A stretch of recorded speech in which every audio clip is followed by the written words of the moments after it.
Fala aí, pessoal, tudo bem com vocês? Bom, no nosso integral de hoje resolveremos duas questões de potência elétrica. Tudo bem? Duas aplicações possíveis para esse tema, para que você consiga ter base para resolver os exercícios que eu vou selecionar para vocês. Então, vamos fazer a leitura dessa questão? Primeira questão, questão do Enem. A energia elétrica consumida nas residências é medida em kWh por meio de um relógio medidor de consumo. Nesse relógio, da direita para a esquerda, tem-se o ponteiro da unidade, da dezena, da centena e do milhar. Então veja,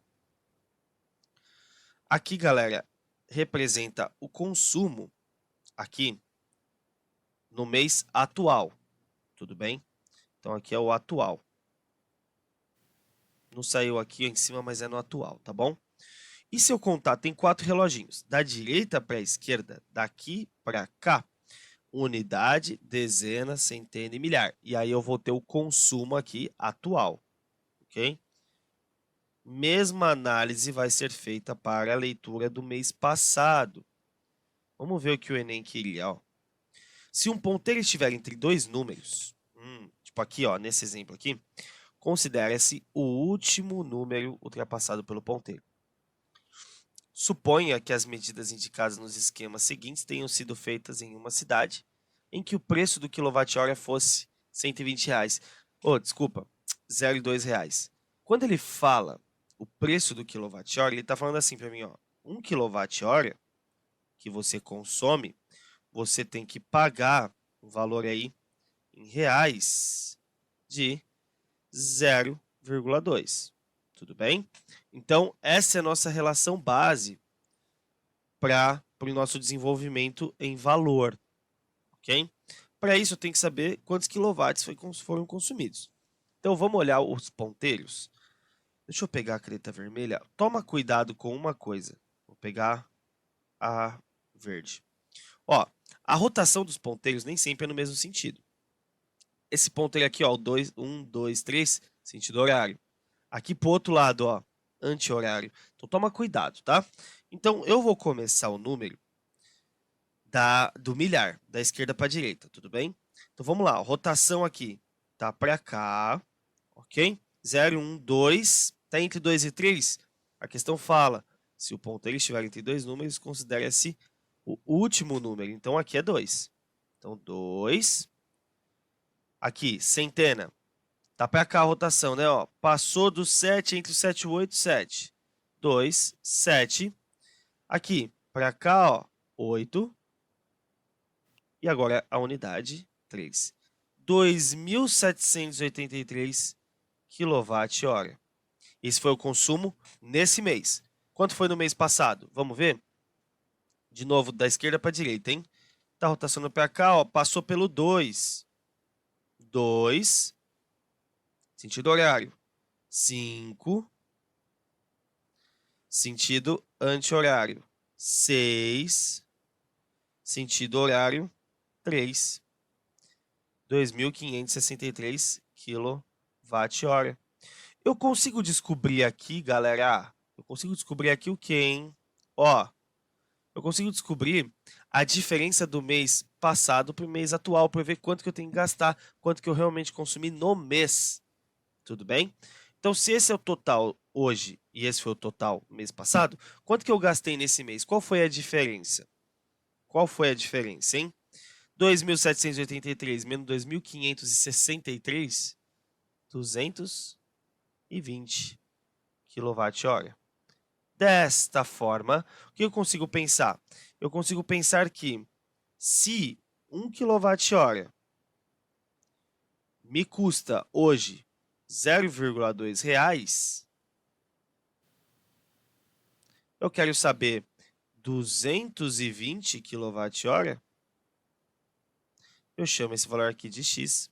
X vezes 1x, quanto é o valor em reais a ser pago? 220 vezes 0,2, R$ 44, gente. R$ 44. Ficamos aí com qual alternativa, gente? Alternativa correta do Enem, alternativa E de elefante. Tudo bem?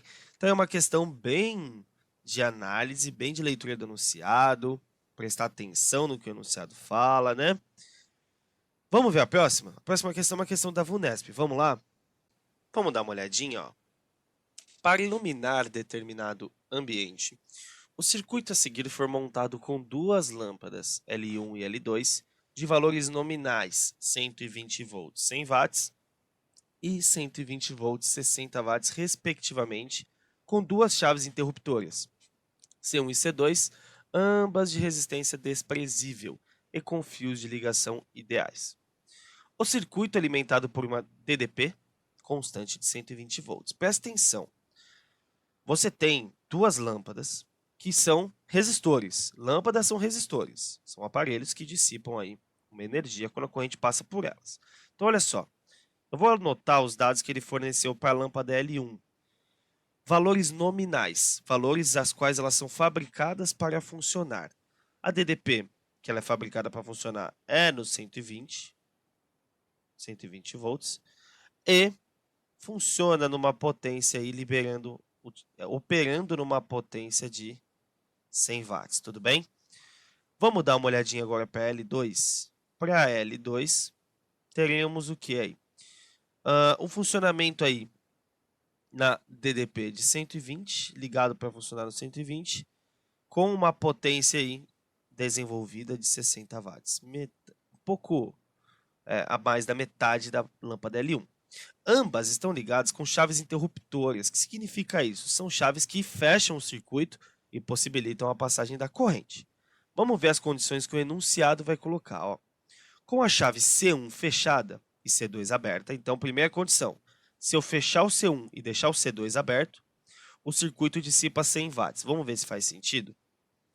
Bom, o polo positivo da placa é esse, a corrente sai daqui, então a corrente ela vai subir. Com a chave C2 aberta, quando a corrente sai, ela não se divide aqui. Porque se isso está aberto, ela não termina seu caminho. Isso aqui não é um caminho possível para ela. Então ela sobe, dá a volta, passa pela lâmpada 1, desce, vem, passa por C1 que está fechado na condição 1 e finaliza seu caminho aqui. Esse é o nosso I que passa na lâmpada 1. Certo? E 1. Dissipou 100 watts. Então, nessa situação, eu tenho uma dissipação de 100 watts. Faz sentido, porque a corrente só bate na lâmpada de 100 watts. Ok? Agora, vamos dar uma olhadinha na segunda situação. Com a chave C1 aberta, agora C1 aberto, e C2 fechada, dissipa 60. Vamos ver? A corrente vem. Quando ela encontra esse caminho, ela não sobe, ela não se divide aqui para a esquerda e subindo. Por quê? A chave C1 está aberta, a corrente não vai passar por ali, ela passa só na lâmpada 2, esse I a gente vai chamar de I2, vem, faz seu caminho, a C2 está fechada, vem por aqui e finaliza subindo, tudo bem? Faz sentido eu dissipar só 60, porque só passa pela lâmpada 2. Vamos ver a pergunta? Se as duas chaves forem fechadas simultaneamente, o circuito dissipará quanto? Bom, eu quero saber a potência total dissipada, certo?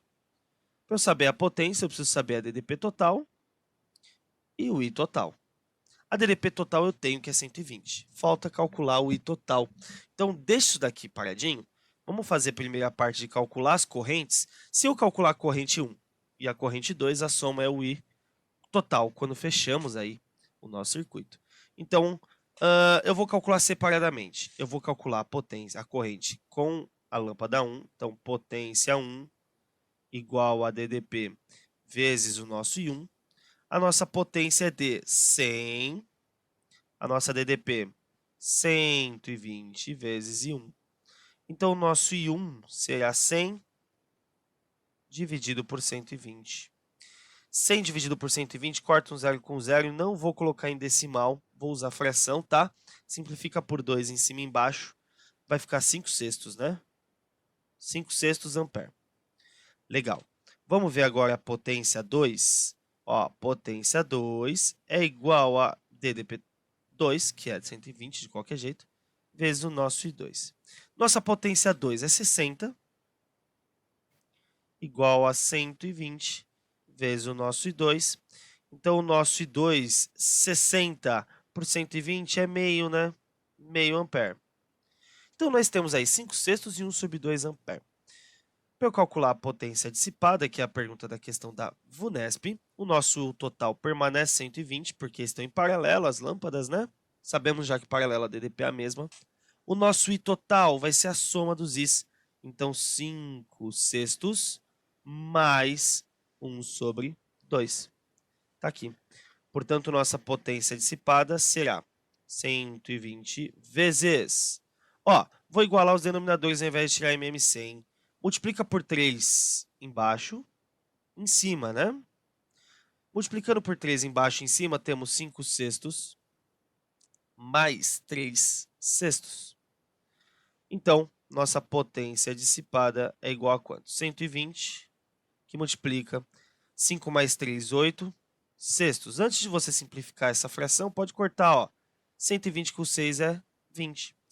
Então, nossa potência dissipada, 20 vezes 8, 160 watts, é o nosso todo, é a nossa potência dissipada aí. Tá legal? Então, nos sobra a alternativa correta, alternativa B de bola, pessoal. Tudo bem? Bom, hoje ficamos por aqui. Agradeço a atenção de todos. A gente se vê no próximo integral, tá bom? Ó, beijo, até mais.